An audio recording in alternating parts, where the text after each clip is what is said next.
Hey guys, welcome back to another episode of Cooking with Taste. It's me, Sean Moore, and today we're making the ultimate at-home summer barbecue meal with no smoker, no grill, but full of excitement. Throw away your old ideas about traditional barbecue for a second and follow me on the journey into summer greatness. If you're new to my channel, then take the time to like and subscribe. I offer insight into my favorite dishes, food styling, and much more. Also, if you're interested in seeing what I'm cooking in between episodes, then follow me on Instagram. Are you guys ready? Because I'm ready. Let's get started.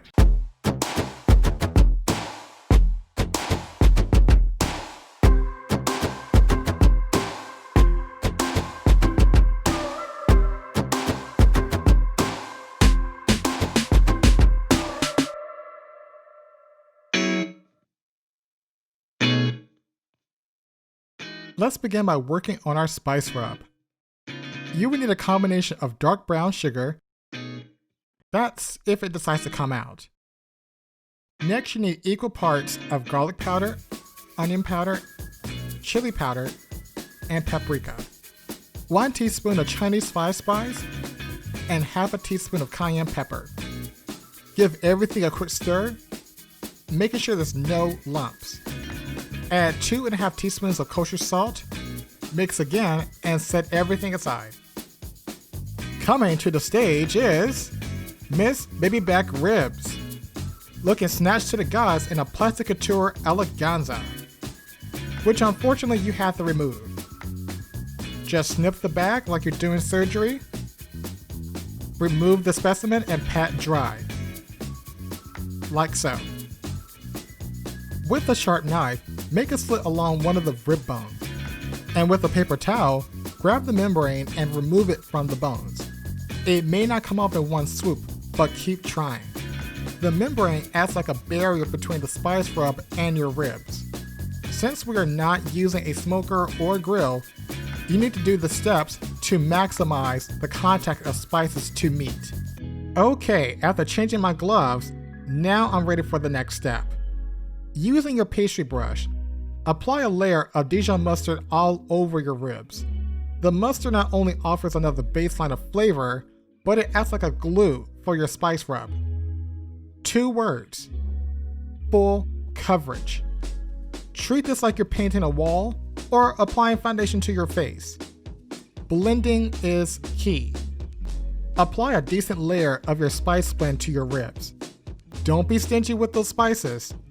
Even though we're not cooking or eating in mass gatherings, which I hope you aren't, you still have to impress your taste buds. Just pat the spices onto your ribs like so. The mustard would do most of the work for you. Flip the rack and let's repeat on the other side. If you have any leftover spice rub, then just set everything aside, we'll use it for later. Just go ahead and give your ribs one last pat down, and then put everything into the fridge uncovered.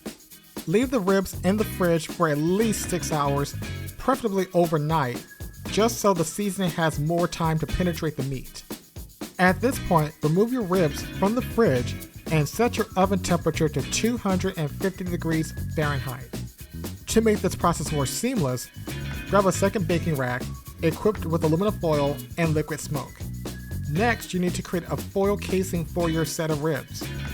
Because my foil isn't heavy duty, I'm opting in for 3 total sheets, 2 layers for the bottom and 1 for the top.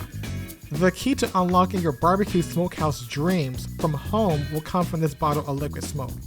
All you gotta do is pour a few teaspoons on that second layer of foil, like so, set your ribs right on top, and apply the last layer of aluminum foil.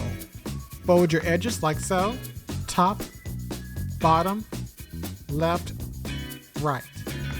My oven is preheated, my ribs are prepped. All you have to do now is draw a little smiley face on that bad boy and place the ribs in the oven for 2.5 hours. What am I gonna do for 2.5 hours? Well, I'll show you. Let's start by redefining coleslaw.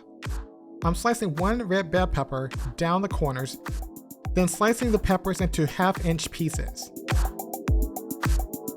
Place everything into a bowl. Next, slice 3 green onions across horizontally, Then make one slit to each onion down the poles and mince. When completed, then place that bunch into the bowl. Save those tops for later. Grab a handful of cilantro and separate the stems from the leaves. Chop those leaves as finely as you wish, and then place that into a bowl. Hopefully, you didn't throw away those stems, because we're going to need those for later. Finally chop the stems and place away in a separate bowl for later. Now it's time to build our dressing. Start by mincing 3 cloves of garlic. Next slice, then mince about 2 teaspoons worth of fresh ginger. You can use a sharp knife or a microplane for this step. Believe me, I wouldn't ask you to do this work if it wasn't worth it. Okay, I have to come clean about something, and you may like it or you may not like it. I hate mayo. There, I get it off my chest.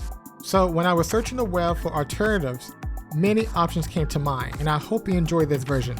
Combine half a cup of natural peanut butter, 2 teaspoons of hoisin sauce, 1 teaspoon of honey, 1 teaspoon of sesame oil, 1.5 teaspoons of sriracha, give it a quick mix, zest and juice 1 whole lime, plus 2 teaspoons of tamari or soy sauce, 2 teaspoons of rice wine vinegar, 2 teaspoons of dark sugar, taste for seasoning, check, and dump in your aromatics.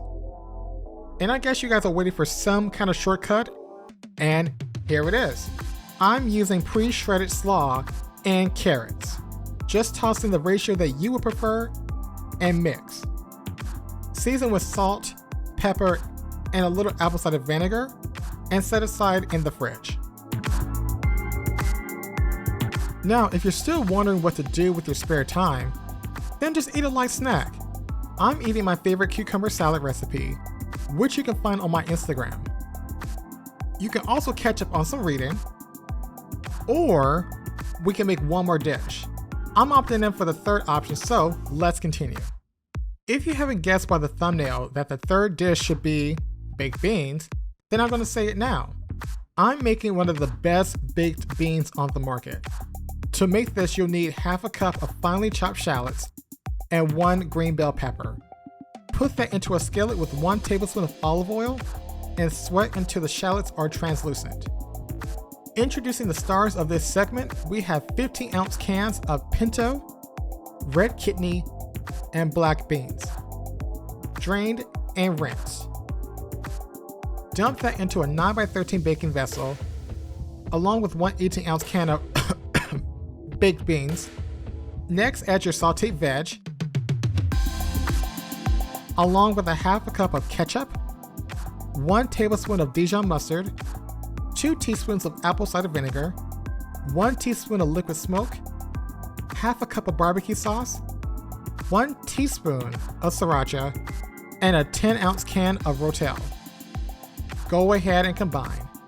To elevate the beans even further, add the cilantro stems from before, along with 2 teaspoons of garlic powder, 2 teaspoons of onion powder, half a teaspoon of cayenne pepper, 1 teaspoon of chili powder, half a teaspoon of black pepper, 2 teaspoons of Worcestershire sauce, 2 teaspoons of tamari or soy sauce, and 1.5 tablespoons of dark brown sugar. Now, if you don't mess with the swine, then just omit this step. Since my recipe involves everything but the kitchen sink, I think a little bacon wouldn't hurt. Just use 8 strips of that bacon, stack them into 8 columns. Next, shingle them on top like so.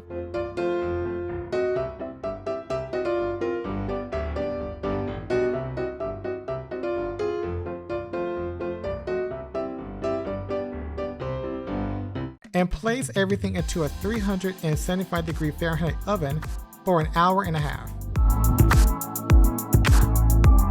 Okay, it's time to release the ribs from its shell, and they look good.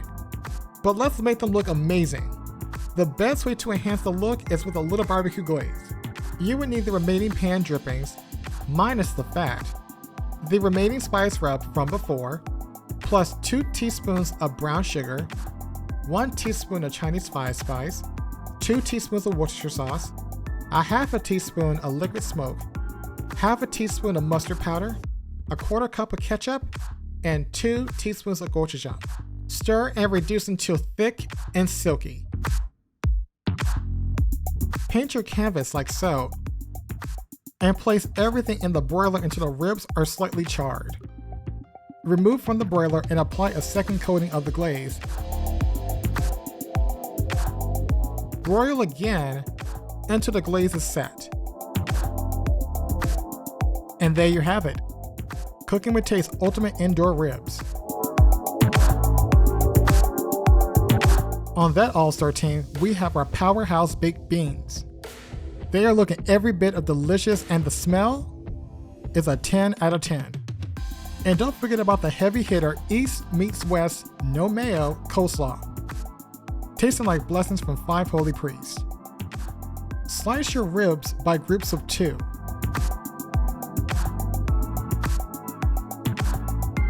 For production purposes only, line the 4 corners of your plate with wax paper, like so.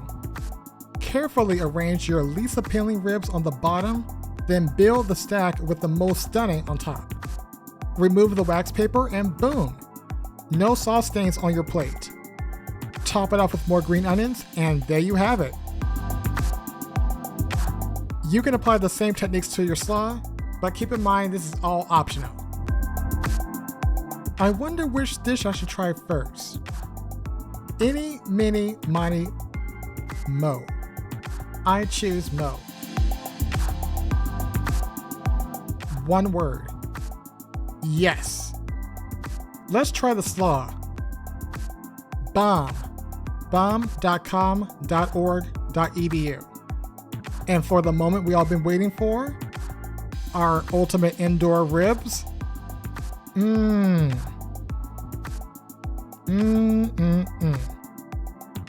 Waiter, I'll have what she's having. You will be hard pressed to find a better oven baked rib recipe than what you have right here. This here is phenomenal. And the best part about social distancing is that you don't have to share. Believe me, the leftovers are even better. Again, thank you so much for watching this episode. Hopefully I inspired you guys to make these recipes at the safety of your own home. I look forward to sharing more recipes with you in the future. So until then, ciao.